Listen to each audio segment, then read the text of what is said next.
Hello guys, आज के इस वीडियो में हम लोग बात करने वाले हैं एप्लीकेशन ऑफ डिफरेंशिएशन के बारे में। मैंने पहले कुछ वीडियोस बनाए हुए हैं जिसमें हम लोगों ने डिफरेंशिएशन सीखा है कि हम किसी भी क्वांटिटी का डिफरेंशिएशन कैसे करते हैं। Product rule, division rule, chain rule, उनके ऊपर एग्जांपल्स हम पहले कुछ वीडियोस में सॉल्व कर चुके हैं। जिन्होंने वो वीडियोस नहीं देखे हैं, लिंक डिस्क्रिप्शन में दिया गया है, जाके जरूर देखें। चलो अब हम शुरू करते हैं अपना एप्लीकेशन ऑफ डिफरेंशिएशन।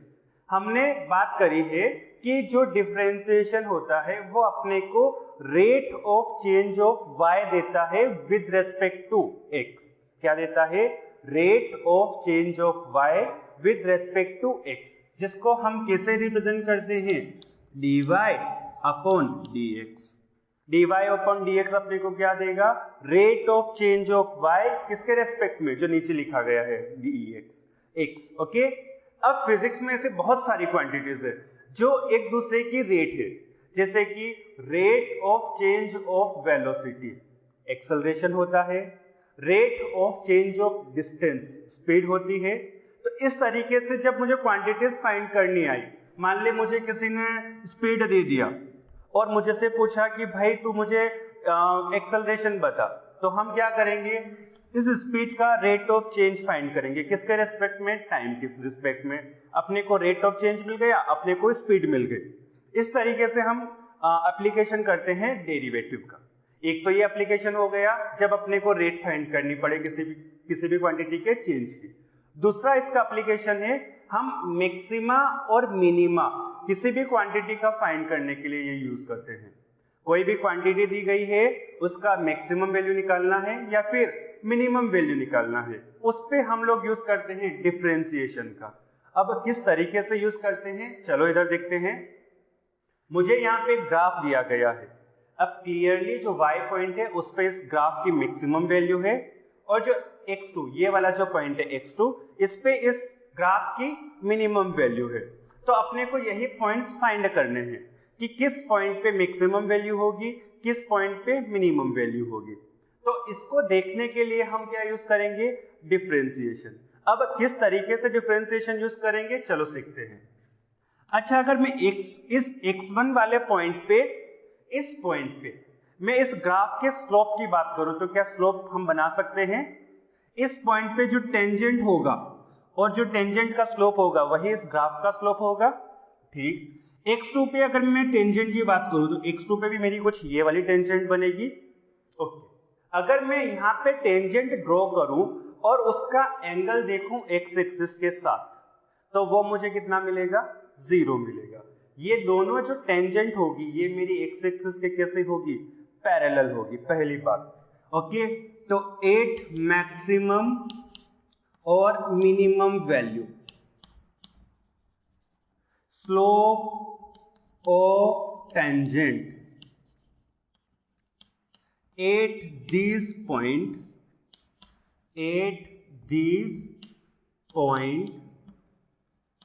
is 0। कितना होता है वो? 0 होता है। ये बात समझ आई मेरी। अब स्लोप और डिफरेंशिएशन dy by dx को हम आराम से रिलेट कर सकते हैं। dy by dx अपने को क्या देता है? किसी भी ग्राफ का स्लोप देता है। क्या चीज देता है? किसी भी ग्राफ का स्लोप देता है। ठीक मेरी ये बात। तो हम बात बोल सकते हैं m is equals to dy by dx। तो जब भी हमारी क्वांटिटी या तो मैक्सिमम हो या मिनिमम हो, वहां पे स्लोप 0। इसका मतलब क्या हुआ? dy by dx is equals to 0। क्या होना चाहिए? dy upon dx is equals to 0 होना चाहिए। कब होगा ये? या तो क्वांटिटी मैक्सिमम हो या क्वांटिटी की वैल्यू मिनिमम हो। दो केसेस में dy by dx हमारा 0 होगा। ठीक है बात? अच्छा, अब मान ले मुझे कोई फंक्शन दिया गया था y is equals to fx। अब ये fx कुछ भी हो सकता है, जैसे sin x हो गया, cos x हो गया, tan x हो गया, मल्टीप्लीकेशन भी हो गया जैसे x प्लस 1 का होल स्क्वायर। इस तरीके से कुछ भी हो सकता है। ये बात सही? अच्छा, अब जब हम dy by dx को इक्वल टू 0 करेंगे तो अपने को कुछ वैल्यूज मिलेगी x की। विद जैसे dy by dx निकाला y इज इक्वल्स टू, तो अपने को कुछ वैल्यूज मिलेगी x की। इससे अपने को क्या मिलेगी? we will get some values of x। अगर हम अपने ग्राफ की बात करें तो जैसे ही हमने स्लोप 0 करेंगे इक्वल टू करेंगे तो अपने को एक तो x is equals to x1 मिलेगा, एक मिलेगा x is equals to x2। क्या चीज मिलेगी? अपने को दो वैल्यू मिलेगी, x इज इक्वल्स टू इधर x, दोनों मिलेगी, x is equals to x1 and x is equals to x2 अपने ग्राफ के हिसाब से। बात सही यहां तक? अब अपने को फाइंड करना है कि कौन सी वैल्यू पे मैक्सिमा होगा और कौन सी वैल्यू पे मिनिमा होगा। ये दोनों पॉइंट कैसा है, बात समझ आई? इन दोनों पे हमने क्या कर दिया, स्लोप 0 कर दिया। स्लोप मतलब dy बाई dx को हमने क्या कर दिया, 0 कर दिया। तो हमको दो वैल्यूज मिलेगी, कौन कौन सी? मैक्सिमम वैल्यू भी मिले, मैक्सिमम पर भी स्लोप 0 होगा और मिनिमम वैल्यू पर भी स्लोप 0 होगा। ठीक, उसके हिसाब से हम यहां तक आ गए। अब किस पॉइंट पे मैक्सिमम होगी वैल्यू, किस पॉइंट पे मिनिमम होगी, उसके लिए हमको करना पड़ेगा डबल डिफरेंशिएशन। ये जो अपने को फंक्शन दिया गया है इसका क्या करेंगे हम, double differentiation. Now do double differentiation. जैसे ही हम डबल डिफरेंशिएशन करेंगे तो अपने को dy बाई dx की जगह मिलेगा d2y upon dx square, d2y upon dx square. Double differentiation कैसे करेंगे? एक बार डिफरेंशिएशन करा, फिर से उसका लेट से मुझे y दिया गया है कुछ x क्यूब, एक बार डिफरेंशिएट करेंगे तो अपने को मिलेगा dy बाई dx कितना मिलेगा, ये 3x स्क्वायर। एक बार डिफरेंशिएट कर दे इसका तो अपने को मिलेगा double differentiation d2y upon dx2, वो कितना मिलेगा 6x। ये हो गया हमारा डबल डिफरेंशिएशन। अब ये निकाल लिया हमने double differentiation d2y upon dx2, और इसको d2y अपॉन dx स्क्वायर भी पढ़ा जाता है। डबल डिफरेंशिएशन करो, वो निकाल लिया। ओके, अब जो भी हमारा डबल डिफरेंशिएशन आया उसके ऊपर डिपेंड करेगा कि मैक्सिमम वैल्यू होगी कि मिनिमम वैल्यू होगी। वो कैसे डिपेंड करेगा? अब डबल डिफरेंशिएशन निकाल के हम ये वैल्यू सब्स्टिट्यूट करेंगे। हम क्या, डबल डिफरेंशिएशन कुछ आया, जैसे यहाँ पे 6x आया, अब हम क्या करेंगे, x1 उठा के यहाँ पे पुट करा, जैसे 6x1। अगर ये क्वांटिटी मेरी पॉजिटिव आई, डबल डिफरेंशिएशन उस पॉइंट पे अगर पॉजिटिव आया तो हमारा वहां पे मिनिमा होगा। क्या होगा? मिनिमा होगा। फॉर मिनिमा d2y dx2 निकाल लिया। इतनी चीज नोट कर, मैं इसको मिटाने वाला हूं। चलो देखें, फॉर मिनिमा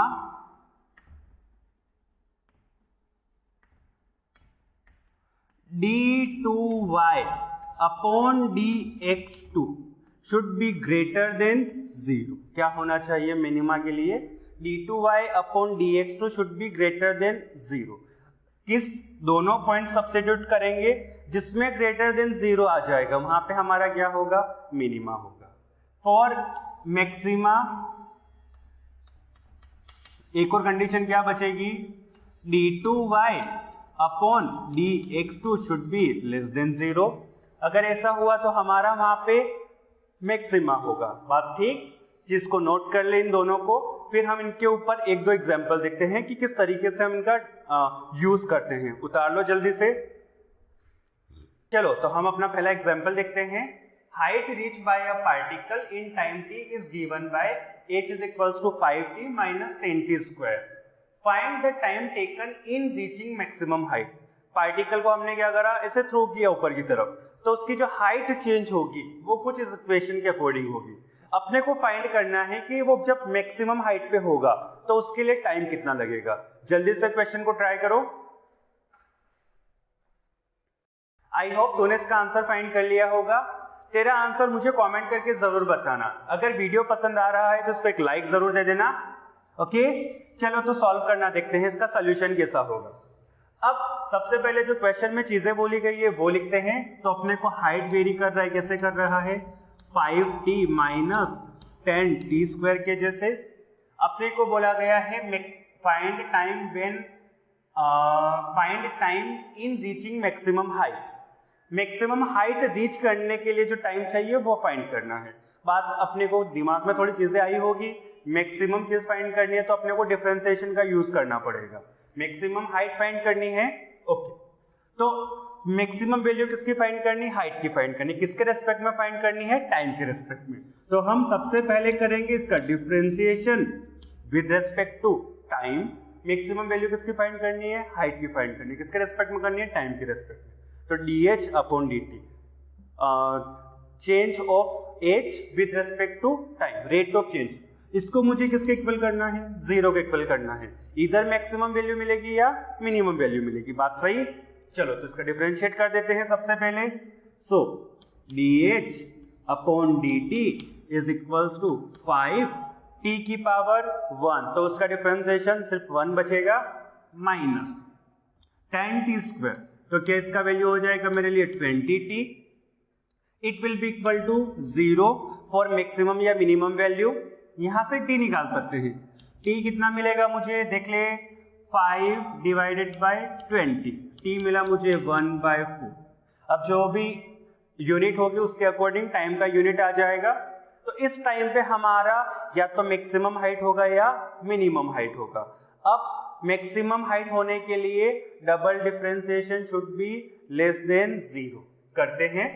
हमको dh अपॉन dt कुछ ये मिला, तो हमने इधर लिखा साइड में dh upon dt is equals to 5 minus 20t।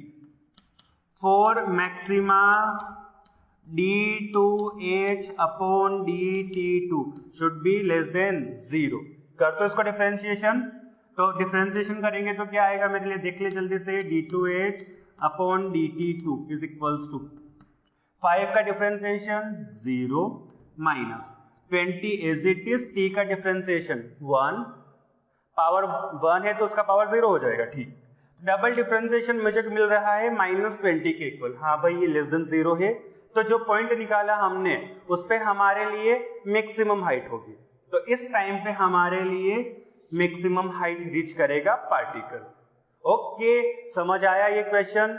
Okay, अगर तूने भी इसी मेथड से किया है तो मुझे कमेंट करके बोलना हाँ सर किया है।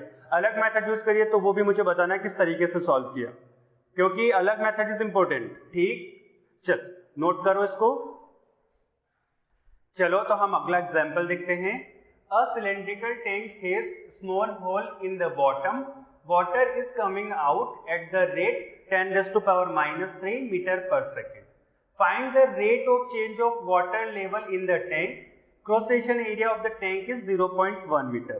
क्वेश्चन समझते हैं। हमारे पास ऐसे एक सिलेंड्रिकल टैंक है, उसके बॉटम में एक छोटा सा छेद है। ओके, यहां से पानी नीचे जा रहा है। उस रेट क्या दिया गया है अपने को, 10⁻³ मीटर क्यूब पर सेकेंड। अच्छा, इसका यूनिट देख के मुझे बता सकता है कि ये किसका रेट दिया गया है, मीटर क्यूब पर सेकेंड, मतलब वॉल्यूम रेट दिया गया है। क्या चीज दी गई है, वॉल्यूम रेट।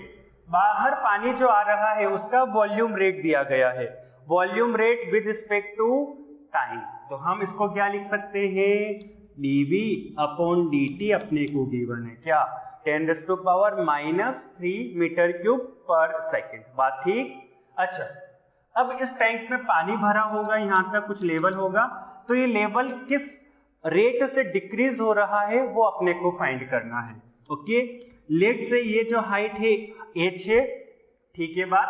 अब इसका क्या होगा, पानी नीचे निकलेगा तो हाइट कम होगा, उसका रेट फाइंड करना है। जल्दी से क्वेश्चन को ट्राई करो।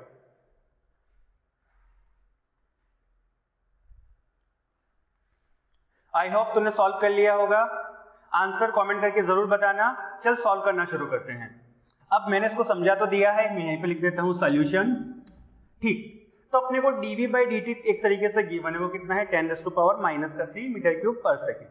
क्या हम ये जो पानी भरा हुआ है इसका वॉल्यूम लिख सकते हैं, बिल्कुल लिख सकते हैं। कैसे लिखेंगे वॉल्यूम, वॉल्यूम ऑफ सिलेंडर क्या होगा हमारे लिए, πr² into h।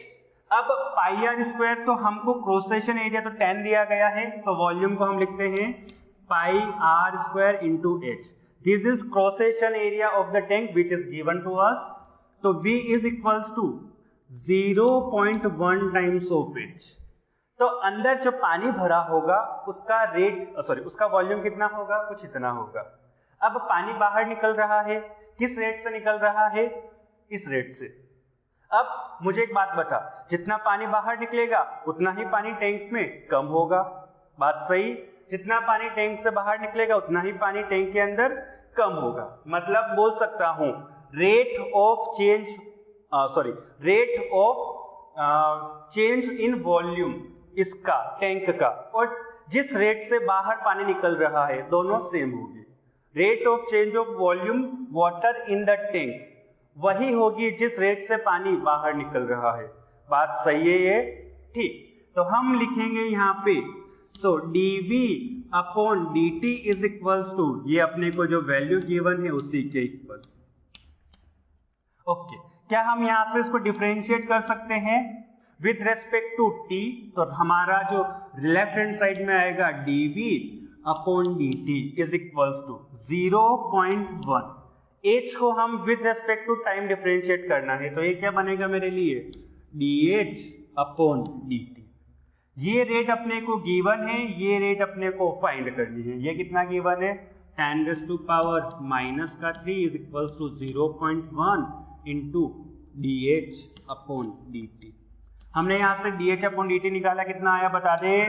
So dH upon dt is equals to, divide कर देते हैं तो 10⁻² मीटर पर सेकेंड। तो ये जो हाइट होगा ये कम हो रहा होगा, किस रेट से कम हो रहा होगा 10⁻² मीटर पर सेकेंड से। अब ये कम हो रहा है, यहाँ पे अपने को बेसिकली अगर साइन कन्वेंशन के लिए बात करें तो इसका वॉल्यूम भी कम हो रहा होगा। इसका वॉल्यूम क्या हो रहा होगा, कम हो रहा होगा। तो ये जो dV/dt है ये मेरे लिए नेगेटिव होगा। वॉल्यूम डिक्रीज हो रहा है, फाइनल वॉल्यूम कम है, तो इसका जो चेंज होगा वॉल्यूम में वो नेगेटिव आएगा। तो मुझे यहाँ पे सब्स्टिट्यूट करना चाहिए था नेगेटिव। बात समझ आई क्यों? क्योंकि इसका वॉल्यूम कम हो रहा है तो dV जो चेंज होगा वो हमारे लिए नेगेटिव होगा। अगर ये नेगेटिव होगा तो मेरा आंसर भी आएगा नेगेटिव में। नेगेटिव साइन क्या इंडिकेट करेगा कि जो रेट है हाइट की वो डिक्रीज हो रही है।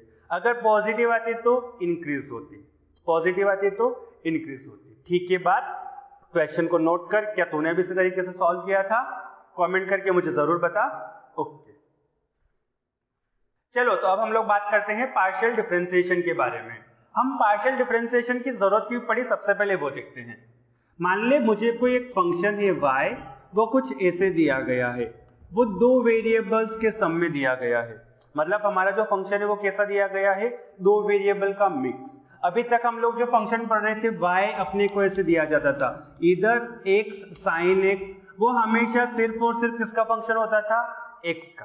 अब हमारा जो y है वो एक से ज्यादा वेरिएबल का फंक्शन है। मतलब हमारा जो y है वो z times of sin x के जैसा कुछ है। मतलब दो वेरिएबल्स हो गए, एक से ज्यादा वेरिएबल, z भी वेरिएबल x भी वेरिएबल। तो अब ऐसे समय में या ऐसे क्वेश्चंस में हम लोग डिफरेंशिएशन कैसे करते हैं वो सीखते हैं। वहां पे अपने को जरूरत पड़ती है पार्शियल डिफरेंशिएशन की। किसकी? पार्शियल डिफरेंशिएशन की। पार्शियल डिफरेंशिएशन को हम लोग रिप्रेजेंट करते हैं कुछ ऐसे, डेल ऑफ डेल एक्स। अगर मुझे y का डिफरेंशिएशन करना है तो इसका मतलब है पार्शियल डिफरेंशिएशन ऑफ y किसके रेस्पेक्ट में, विद रेस्पेक्ट टू x। अगर मुझे z के रेस्पेक्ट में करना है तो del y upon del z, del y upon del z। इसको हम dy पढ़ते थे, यहाँ पे पढ़ते हैं डेल, इसको हम क्या पढ़ते हैं, डेल। ये है मेरे लिए partial differentiation with respect to z, partial differentiation of y with respect to z। अब हम लोग ये करते कैसे हैं, इसके लिए हम एग्जाम्पल लेके चलते हैं, वहीं से इसको देखते हैं। ओके, जल्दी से ये दोनों चीजें नोट कर। चल एक एग्जाम्पल देखते हैं। मान ले मुझे कोई एक फंक्शन दिया गया है y, वो कुछ ऐसे दे दिया x² इंटू z। क्या दे दिया, x² इंटू z। दो फंक्शन अलग अलग है, दो वेरिएबल्स का मल्टीप्लाई है, और अपने से पूछा find del y upon del x and del y upon del z। ऐसे दोनों चीजें पूछिए, हम फाइंड कैसे करेंगे। सबसे पहले हम निकालते हैं del y upon del x। So सबसे पहले हम लिखेंगे del y upon del x is equals to del of del x of x square into z, इसका डिफ्रेंसिएशन करना है। अब यहाँ पे काम की बात सुनो, जहां पे मेरा अगर मुझे डिफरेंशिएशन x के रेस्पेक्ट में करना है, किसके रेस्पेक्ट में करना है, x के रेस्पेक्ट में, तो मेरा यहाँ पे जो वेरिएबल बचा z वो मेरे लिए कांस्टेंट होगा। क्या होगा, वो मेरे लिए कांस्टेंट होगा। जिसके रेस्पेक्ट में करना है उसको छोड़ के जितने भी वेरिएबल्स होंगे वो सब के सब कैसे होंगे, मेरे लिए कांस्टेंट होंगे। कैसे होंगे, वो सब के सब कांस्टेंट। तो हम लिख सकते हैं del y by del x के लिए only x is variable, z is constant। अब इस z को कांस्टेंट के जैसे ट्रीट करेंगे और इसको डिफरेंशिएट कर देंगे। चलो तो हम डिफरेंशिएशन करते हैं, del y upon del x is equals to z constant, differentiation से बाहर डिफरेंशिएशन नहीं होता कांस्टेंट का, x स्क्वायर का डिफरेंशिएशन 2x। गुड, तो हमने निकाल लिया del y by del x, ये कितना आएगा, z टाइम्स ऑफ 2x। अब दूसरी चीज क्या फाइंड करनी थी, del y upon del z। अब यहाँ पे वेरिएबल क्या होगा हमारा, z। गुड, तो यहाँ पे हमारा वेरिएबल होगा z is variable, x is constant. x क्या होगा, कांस्टेंट होगा। तो हम डिफरेंशिएशन लिखेंगे सेम तरीके से, एक्स स्क्वायर z। सो निकालते हैं डेल वाई